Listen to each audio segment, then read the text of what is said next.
పెంపుడు కుక్కలు ప్రాణం తీస్తాయా? ఎప్పుడూ మన చుట్టే తిరుగుతూ ఎంతో ప్రేమగా ఉండే కుక్కలు యజమానిని చంపేస్తాయా?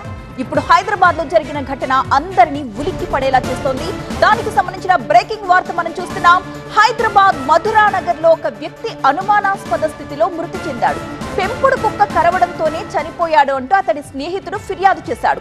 అయితే ఆ వ్యక్తి మృతిపై పోలీసులకు ఫిర్యాదు చేశాడు. కుక్క కరవడం వల్ల పవన్ చనిపోయాడా లేక హార్ట్ అటాక్ అనేది ఇప్పుడు పరిశీలిస్తున్నారు. పోస్ట్ మార్టం రిపోర్ట్ వస్తే ఆ క్లారిటీ వస్తుందని చెబుతున్నారు పోలీసులు. పవన్ శరీరంపై ఒక్క చోట కుక్క కాట్లు ఉన్నట్టుగా గుర్తించారు పోలీసులు. కాసేపట్లో గాంధీ ఆసుపత్రిలో పవన్ మృతదేహానికి పోస్ట్ మార్టం జరగబోతోంది. నిన్న ఇంట్లో కుక్క, దాన్ని పెంచుతున్న యజమాని తప్ప ఇంక ఎవ్వరూ లేరు. సాయంత్రం ఇంటికెళ్లిన స్నేహితుడు తలుపు బద్దలు కొట్టి లోపలికి వెళ్లి చూడగా పవన్ అప్పటికే చనిపోయి కనిపించాడు. ఆ ఇంటి దగ్గర పరిస్థితి మా ప్రిన్సిపల్ కరెస్పాండెంట్ జ్యోతి అందిస్తారు. మధురానగర్ పోలీస్ స్టేషన్ పరిధిలో ఓ వ్యక్తి అనుమానాస్పదంగా మృతి చెందాడు.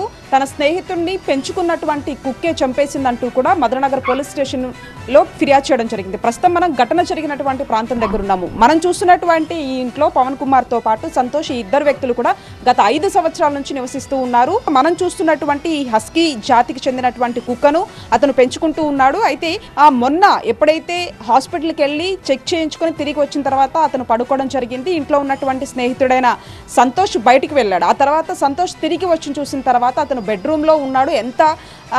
ఎంతసేపటికి కూడా డోర్ తీయకపోవడంతో కూడా ఒక్కసారిగా అతన్ని ఆ డోర్ని నాక్ చేసేటటువంటి ప్రయత్నం చేశారు. అప్పటికి తీయకపోవడంతో చుట్టుపక్కల ఉన్నటువంటి స్నేహితుల సహాయంతో ఆ డోర్ని తీయడం జరిగింది. లోపల నుంచి ఒక్కసారిగా కూడా మనం చూస్తున్నటువంటి ఈ హస్కీ డాగ్ బయటికి ఉరికి రావడం జరిగింది. ఈ హస్కీ డాగ్ మూతికంతా కూడా ఒక బ్లడ్ ఉండడము, అంతేకాకుండా మృతుడు పవన్ కుమార్ శరీరం సంబంధించి ప్రైవేట్ పార్ట్స్ దగ్గర కొంత మొత్తం ఇంజురీ ఉండడం, ఇవన్నీ చూసి కుక్కనే ఈ విధంగా కొరికి చంపేసి ఉంటుందని చెప్పేసి స్నేహితుడైనటువంటి సంతోష్ పోలీసులకి ఫిర్యాదు చేశాడు. ఆ తర్వాత ఇక్కడికి వచ్చిన తర్వాత బాడీని గాంధీ మార్చురీకి అయితే తరలించడం జరిగింది. దీనికి సంబంధించి మధురానగర్ పోలీసులు మాత్రం కేసు నమోదు చేసుకుని అన్ని కోణాల్లో కూడా దర్యాప్తు చేస్తూ ఉన్నారు. జర్నలిస్ట్ అంజిత్తో కలిసి జ్యోతి టీవీ 9 హైదరాబాద్. అసలు పెంపుడు జంతువులు దాడి చేసే పరిస్థితులు ఉంటాయా? ఒకవేళ అదే జరిగితే ఎలాంటి పరిస్థితుల్లో అవి ఉన్మాదంగా మారే అవకాశం ఉంటుంది? ఈ విషయం మీద వెటర్నరీ వైద్యులతో టీవీ 9 కరెస్పాండెంట్ మాట్లాడారు. నారాయణగూడ వెటర్నరీ హాస్పిటల్ డైరెక్టర్ దీనిపై ఏమన్నారో మా ప్రతినిధి శ్రీధర్ అందిస్తారు. పెంపుడు కుక్కల ప్రవర్తన ఎలా ఉంటుంది, అవి యజమానుల మీద దాడి చేసి చంపేస్తాయని దానికి సంబంధించిన వివరాలు మనకు వివరించడానికి Narayanaguda veterinary hospital superintendent doctor Srinivas Reddy మనతో ఉన్నారు. వారిని అడిగి మరిన్ని వివరాలు తెలుసుకున్నాం. సరే, ఈ పెంపుడు కుక్కలు అనేవి యజమానుల మీద దాడి చేస్తాయి?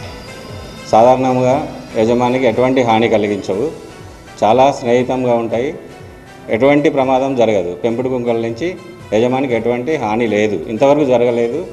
అది కొన్ని 1-2 జాతులు మాత్రం వాటి పట్ల ఈ మధ్య జాగ్రత్తగా ఉండాలని పిట్బుల్, ఇంకోటి డాబర్మెన్, రాట్ వీలర్, ఈ 3 జాతులు కొంచెం అగ్రెసివ్ ఉంటున్నాయి. కానీ సైబీరియన్ హస్కీ కానీ ఎటువంటి పెంపుడు కుక్కలు యజమానులకు హాని చేసిన సంఘటనలు లేవు ఇంతవరకు.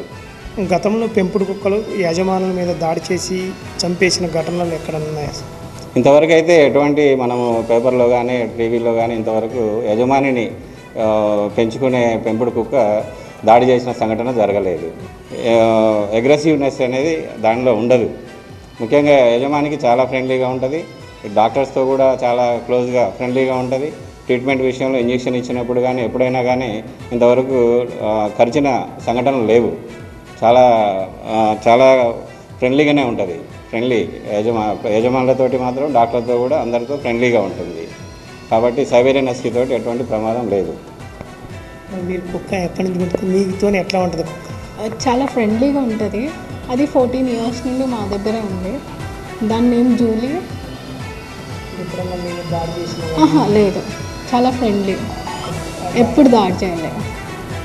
ప్రమాదం అంటూ ఏముండదండి, ఏ కుక్కలైనా కుక్కలాగానే ఉంటుంది.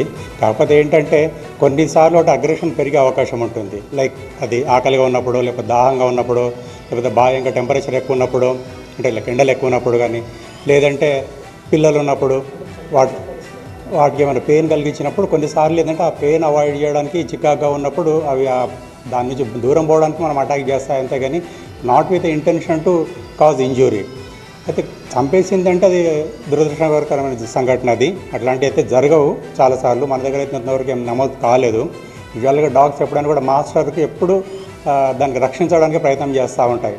బయట వాళ్ళు ఎవరన్నా అటాక్ చేయడానికి వచ్చినప్పుడే వాళ్ళ మీద అటాక్ చేస్తాయి. కానీ అంటే మాస్టర్కి ఏదైనా నష్టం జరుగుతుంది, లేకపోతే తనకి ఏదైనా నష్టం జరుగుతుంది, తనకి ఏదైనా పెయిన్ జరుగుతుంది అన్నప్పుడే అటాక్ చేస్తాయి. కానీ otherwise dogs are very friendly. ఎందుకంటే మేము రోజు చూస్తూ ఉంటాం. ఈవెన్ మాకు కూడా చాలాసార్లు మేము ఎగ్జామిన్ చేసేటప్పుడు అంటే లైక్ కొన్నిసార్లు ఏదైనా ముట్టుకున్నప్పుడు దానికి నొప్పి అవుతుంది. నొప్పి అవాయిడ్ చేయడానికి అది ఇట్లా కరిచినట్టు చేస్తుంది, కానీ not with intention to cause injury. మాకు కూడా చాలాసార్లు పట్టుకుంటూ ఉంటాయి, బట్ రక్తం ఎప్పుడు రాదు మాకు. So that way I can say that dogs ఎప్పుడు కూడా ఫ్రెండ్లీగా ఉంటాయి ఎప్పుడు కూడా. అండ్ అది ఎప్పుడన్నా మనకు ఏమంటే ఆకలి అయినప్పుడే కానీ, లేకపోతే దాహం అయినప్పుడే కానీ, ఇందాక చెప్పినట్టు ఎండ ఎక్కువ ఉన్నప్పుడు కొంచెం చికాగ్గా ఉంటాయి. కొన్నిసార్లు ఏంటంటే పిల్లలు ఉన్నప్పుడు కూడా మనకు చికాగ్గా ఉంటాయి. సో అట్లాంటి టైం లోపల మనం అవాయిడ్ చేస్తే బెటర్. Thank you. చూసుకునే మాత్రం పెంపుడు జాతి కుక్కలు అనేవి యజమానుల మీద దాడి చేసిన ఘటనలు ఇంతవరకు జరగలేదు. ముఖ్యంగా ఈ సైబీరియన్ జాతి కుక్క మనం చాలా ఫ్రెండ్లీ కుక్క. అది దాడి చేసే ప్రస్తావన అయితే ఎట్లా ఉండదు. పెంపుడు జాతి కుక్కలతో పాటు ఇటు వేరే దేశం కుక్కలు కానీ, ఇటు మన జాతీయ కుక్కలు కానీ ఎప్పుడు కూడా యజమానుల మీద దాడి చేయవని ఇటు డాక్టర్లు అంటున్నారు. కెమెరా పర్సన్ సురేష్తో శ్రీధర్, TV9 హైదరాబాద్.